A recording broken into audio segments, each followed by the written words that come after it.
Hey everyone, Mr. DVB here. In today's video, I'm going to be talking about my top 10 favorite movies of 2021. These are the movies that meant the most to me this year, the films that I enjoyed the most. They're not necessarily the best films that are going to be nominated for all of the awards, so I realize the title of this video kind of contradicts what I just said, but best movies gets more views than favorite movies, so that's why I ultimately made that decision.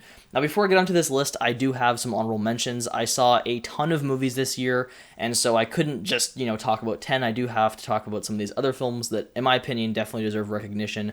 So, the quick shoutouts that I have for these films, one of them is going to be For Nobody, which is just a very fun, high-octane action comedy. It's similar to the John Wick movies, but with just a ton of humor, and I had a lot of fun with it. Definitely one that I think you guys should watch. I also really like Tick, Tick, Boom, which is the newest movie starring Andrew Garfield. I'm not typically a big fan of musicals, but this movie really worked in my opinion because of Andrew Garfield's phenomenal performance, and because of the story. You're following this true story about this playwright named Jonathan Larson. You're seeing, his life journey trying to pursue his dreams, all of the things he had to go through, working at this crappy diner job, issues with his friends and family, issues with him trying to, afford rent, and then, of course, the AIDS crisis. So all of these things just, weighing on top of him while he's trying to pursue his dreams of writing this play. So it was quite an interesting movie, led by, like I said, a great performance from Andrew Garfield. The Night House is a great horror movie that is totally up my alley. You have a strong performance from Rebecca Black, who is great in my opinion. You have a really creepy, claustrophobic storyline. The movie is, set for the most part in just this one house. It's about grief and, acceptance and whatnot. The lead character is trying to get over her husband's suicide, and then some really creepy and eerie things start to go on, especially towards the final act. I thought the ending of this movie was great. There's some great visuals here. In particular, there's these shots they'll have where these different objects form the shape of somebody, and that looked really cool. Just a really well-made movie in my opinion. Definitely worth checking out if you're somebody who is into horror. Quiet Place Part 2. I'm quite surprised this movie did not make it into my final list. It was in my top 10 for quite a while, but it just got pushed out recently. Really, really liked this movie, though. I mean, I thought the first Quiet Place was really good. I don't quite love it as everybody else does, but in my opinion, this movie did improve on a lot of the aspects of the first. I thought it was more intense. I thought that there was more interesting camera work here. There were some great long shot takes. In particular, the opening scene of this movie set, when the aliens first arrived, is great. Love that scene a lot. The movie does suffer from some pacing issues at times. In my opinion, it gets a little bit slow, and I would have liked them to have explored a few elements a bit more, but a great movie overall, in my opinion. And my last honorable mention is going to be for Luca, which is the one and only Pixar film to be released in 2021. This movie is obviously beautifully animated. That is to be expected from this company, but it tells a story of just these three friends living in Italy, and just seeing their friendship over the course of the summer was just a lot of fun. It's a very joyful movie, and one that I had quite a bit of fun with. So there you go, guys. Those are my honorable mentions out of the way. Now we can get into the real meat and potatoes of this list, my top 10 favorite movies of 2021.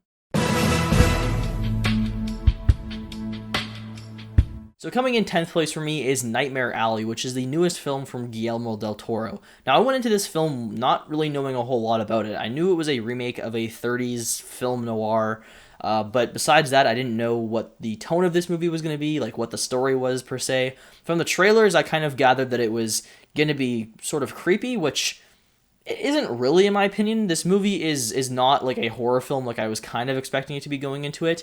It's about this, carny who works at a carnival. He learns, how to kind of be like a fake psychic, and then he uses that to his advantage, tricks people into, making them hear what they want to hear when they're in periods of grief, getting money from that, and just seeing, his life spiral out of control, all of these events that go down. I love the ending of the movie. The final act is definitely worth watching the film for. Just all the things that go down there are great, and it's a fantastic movie from a visual standpoint. I loved the look of this film. The colors, the cinematography, the production design, especially at the carnival. It's just an excellently crafted film. Great performances, great writing. Definitely worth checking out Nightmare Alley. In 9th place for me is ShangChi and the Legend of the Ten Rings. Now, this was a film that I wasn't too excited for going into this year. I obviously am a huge Marvel fan, but I just haven't been too excited for many of their projects post-Endgame. But I ended up enjoying this film quite a bit. I think that it's one of the more grounded MCU films until its final act, which does include a giant monster that's trying to destroy everything. But for the most part, it's just a story about family and, these characters' father who believes that their mother is still alive, and, the things he's willing to go through to confirm that or whatever, confirm his beliefs. So it was just really interesting from that standpoint. The action sequences are phenomenal, probably the best we've ever gotten in the MCU. I mean, this is a martial arts film from a fighting standpoint, and just seeing that style of fighting incorporated into the MCU with some really good cinematography. It's not, up close and quick cutting and stuff. It's these nice long takes from far away where you can see people from head to toe. Just really cool stuff, very different from the MCU. And like I said, I like the story here. I like the more grounded feel to it. And I had quite a bit of fun with the movie overall. So Shang-Chi and the Legend of the Ten Rings, really good in my opinion. In 8th place for me is The Last Duel, which is directed by Ridley Scott. I was really excited for this movie going into it. I was expecting something kind of like Gladiator. Obviously, it's going to have a different storyline because it is a different time period and a different, location and whatnot.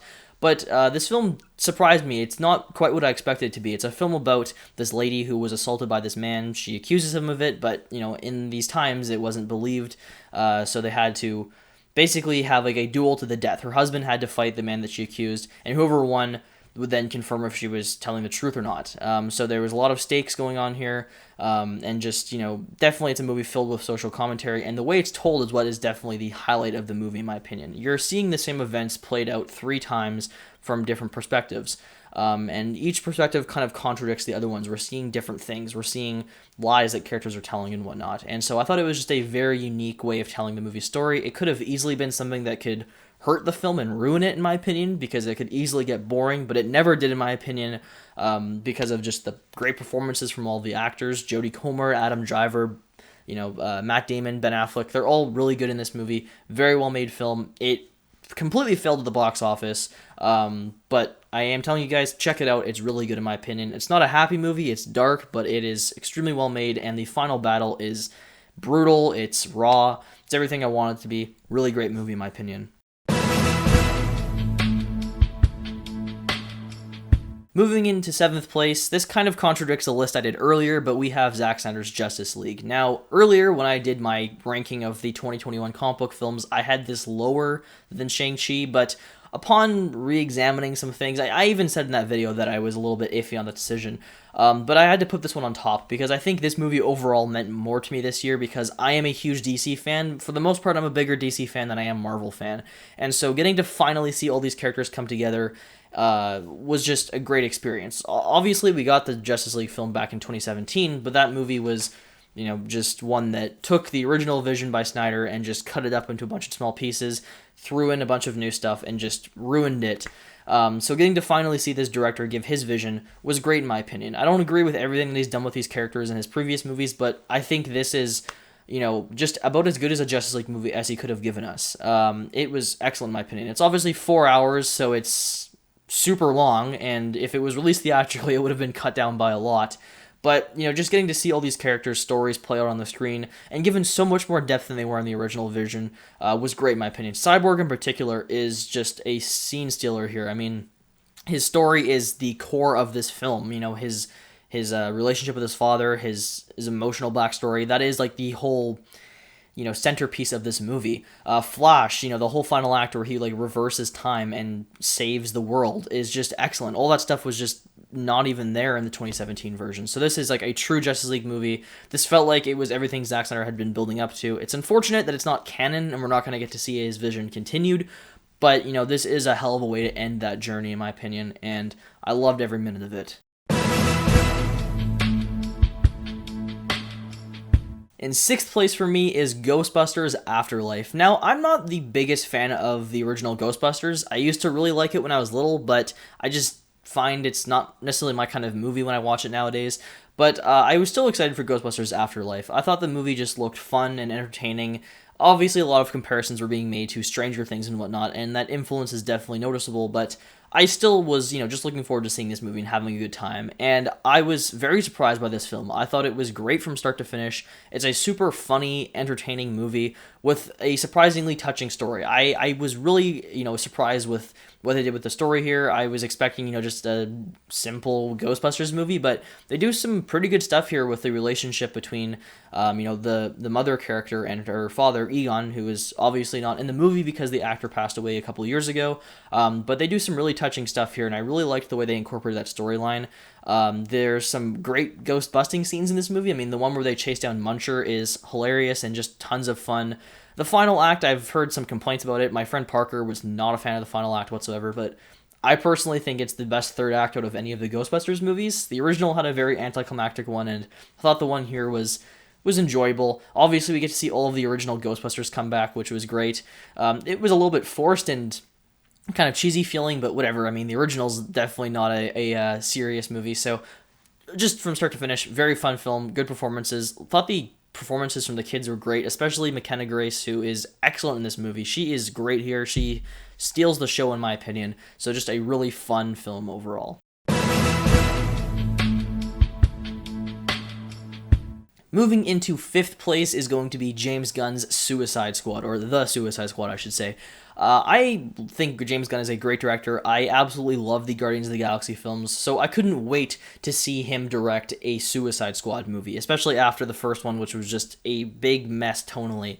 I thought that he was just the perfect, director to bring to the table. His vision with these characters, his sense of humor with this universe, I thought would just work perfectly, and it did, in my opinion. I had so much fun with this movie.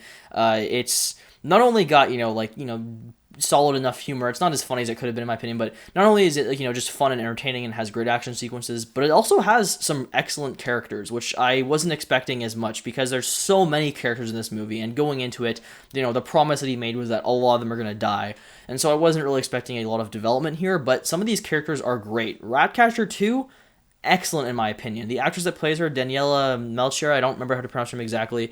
I really look forward to seeing what she does in the future because she's great in this movie. Her character is the emotional core of the film, and just loved every scene with her. Thought John Cena as Peacemaker was hilarious. I thought that Idris Elba was awesome as the main lead character. Loved him in this, way better than Will Smith was as Deadshot, in my opinion. They play a very similar role, and they easily could have been switched, but I really like how he played this role. King Shark, everything. Just a very fun movie. The final act is one of my favorite final acts in a comic book movie, in my opinion. Them taking on Starro, the music, all the character stuff coming together. It's just great. And then, of course, the movie has some just awesome R-rated, bloody, gory action sequences that are just a ton of fun to watch. So overall, really, really like Suicide Squad. Had a ton of fun with this movie. Coming in fourth place for me is West Side Story. This movie was a big surprise in my opinion. As I said earlier in this list, I'm not a huge musical person, and I didn't really have too many expectations for this film, but I loved it. Steven Spielberg is one of my favorite directors of all time. He's made a ton of my favorite movies.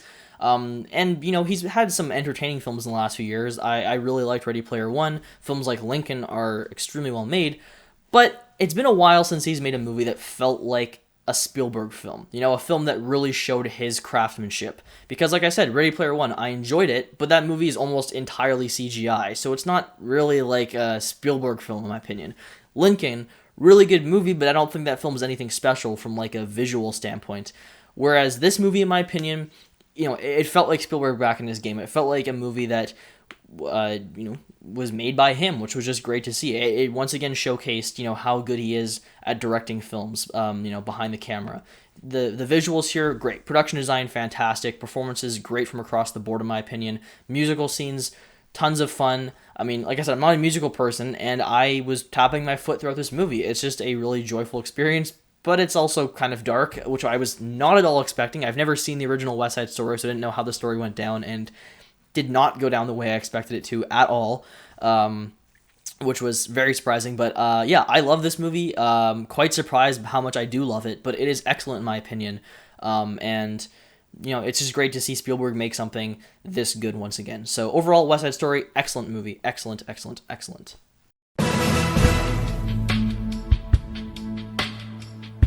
Moving into third place for me is Denis Villeneuve's newest film, Dune. Now, this was for a lot of people the most anticipated movie of 2021. I just saw tons and tons of hype over this film over the past few years, and so it was really cool to finally experience this movie. I have never read the book or seen the original film, though, so I went into this without really knowing what the film was exactly about. I knew that there was some spice in the movie, and that it was a large-scaled space epic. I didn't really know what to expect from this movie. And besides, like, Star Wars, I'm not really a huge fan of, like, sci-fi space series. I'm not into Star Trek. I'm not into, like, Battlestar Galactica or any of that kind of stuff. It's usually not my kind of thing. But this movie was excellent in my opinion. I mean, technically speaking, I think this is probably one of the best movies released in 2021. From a technical level. Cinematography, production design, score, all of those elements are phenomenal here. This movie is just breathtaking, to look at visually. I saw it 2 times in IMAX. The first time was like digital IMAX, and then I saw it in laser. And the film was just incredible. The scope of everything. Denis Villeneuve is, I think, probably like the best director out there for like showing scale in movies. I thought this with Blade Runner 2049, and I think it again here. The size of just these ships and these planets and everything. It's just really an incredible thing to look at. And the story of the movie I really liked. I thought the characters were interesting. I liked the lore of the film and just kind of learning about these characters, the factions, the planets, and whatnot.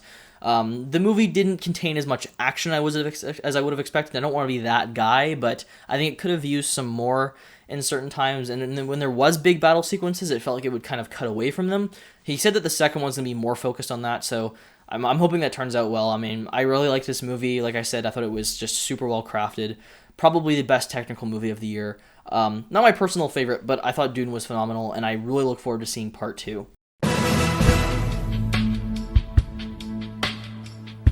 Heading into second place for me is No Time to Die. This was my most anticipated movie heading into this year. I love Daniel Craig as James Bond. He's my favorite actor to ever take on the role.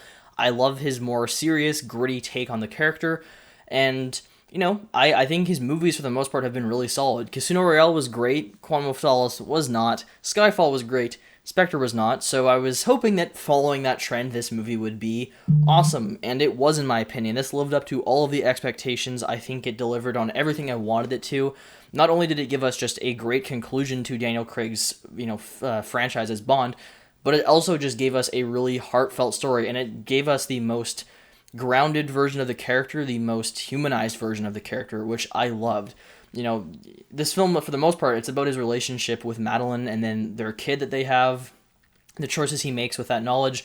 The ending of the movie is beautiful. I mean, never before have they, killed off James Bond, but they did that with this movie, and it worked beautifully in my opinion. I've seen a ton of people who absolutely hate that decision, and I'm surprised it's as polarizing as it is, but it was great in my opinion. I thought that was such an emotional scene. The movie definitely gave me tears and whatnot. It was just great in my opinion from a emotional standpoint. Really liked the story here. The movie, it isn't quite in line with the other films tonally. I do find the movie tried to be a little bit more goofy and comedic in its first half, which, if I'll be honest, I wasn't a huge fan of. That's definitely my least favorite part of the film. And sometimes the gadgets and stuff can feel a little bit more classic Bond-esque, and they don't really fit with Craig's previous movies, but it's not really a huge issue in my opinion in the long run, because I still just thought the movie just completely delivered a great story. Like I said, I thought Daniel Craig's performance was great here, and just seeing that more personal, grounded version of his character. The action scenes, phenomenal. I think they're the best that we've had in a Bond film, in my opinion. I thought the opening chase in Italy was awesome. That motorbike sequence was great.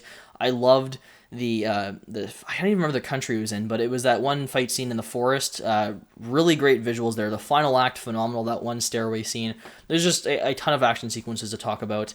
Safin as a villain was underused, but when he was there, I thought he was intimidating and good. So the movie, just from across all fronts, it's really well made. And then visually, the film is gorgeous. I really hope it gets a cinematography nomination. I don't think it's going to win, especially not, when you have something like, Dune, for example, but I do think this movie had some gorgeous visuals. Cinematography is just phenomenal here. Some really nice shots, beautiful locations. So just from start to finish, really, really well made movie, and a great score by Hans Zimmer. Knocked it out of the park here, which I forgot to mention with Dune as well. But yeah, really great movie from start to finish, and definitely just the best way they could have ended this this run of James Bond. But finally, coming into first place, my favorite movie of 2021, Spider-Man No Way Home. Now this kind of surprised me because going into this year, I was not that excited for the movie. I was more so worried about it just because of all of these different characters that were being rumored to appear in the film. But as time went on, as we got closer to the movie's release, I couldn't help but just give in to like the hype. I got so excited for this movie, and I loved it so much. It was easily the best theater experience I have had in my entire life. Getting to sit in this theater with just hundreds of people who were, as excited for this movie as I was, cheering and stuff when these different characters came on screen. It was awesome. I loved it so much. It was just such a great experience to get down and watch a movie that was this anticipated and with this many people in a theater. That hasn't been a thing I've experienced in so long. So it was just wonderful. And I've talked about this movie multiple times over the past few weeks because I reviewed it, I did rankings and stuff. So I'm going to be saying a lot of the same stuff here, but as a Spider-Man fan, this movie was everything I ever wanted. Like, not only does it give us all of these old returning characters, which was just great to see, especially that they handled them properly and they didn't just throw them in there because they wanted some extra villains. They had them there because they all fit with the story. They all were the same characters we saw in the original movies, so it wasn't like we were just having Alfred Molina as Doc Ock again, but this time he's just more of a villain. Like, it was still Alfred Molina's Doc Ock. He still was a sympathetic character, and I love that. But it also just gives us the best story that Tom Holland has had as Spider-Man. It's a story that not only gives him issues he has to deal with, but it's issues that affect the people around him, his friends and family. And so I love that about it. His performance was great in this movie. This is the most serious he has been in the role. He goes through a lot in this film. The movie's emotional. I love the way they chose to end it. In my opinion, it is like those final 10 minutes are just like peak Spider-Man content. It is so perfect. They're setting it up in such a great direction. I cannot wait to see where they go with this character in the future. And then, obviously getting to see Tobey Maguire and Andrew Garfield back, that is just phenomenal. The scene where Tobey is talking to Alfred Molina got me in theaters. I was tearing up at that scene. It was just so great seeing those two on screen together. Like Tobey being Spider-Man who hasn't seen Doc Ock in years. He's been dead for such a long time. So him just reuniting with this person and that short conversation they had, hearing the Raimi theme in the background, it was excellent. It was just truly a movie that meant a lot to me.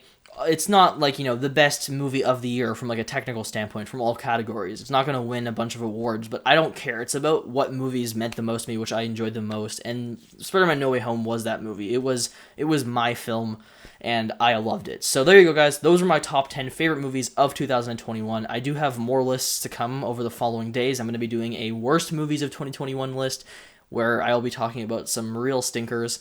I'll be doing an anticipated movies list for 2022, a game list for 2021 for my favorite games of that year, disappointing movies of 2021. You get my point. There's going to be a lot of videos over the next few days, but I have quite a while off from work, so I will see you guys there. In the meantime, thank you for watching this video. Let me know what your favorite movies of the year were down below, and I will see you all next time. DVB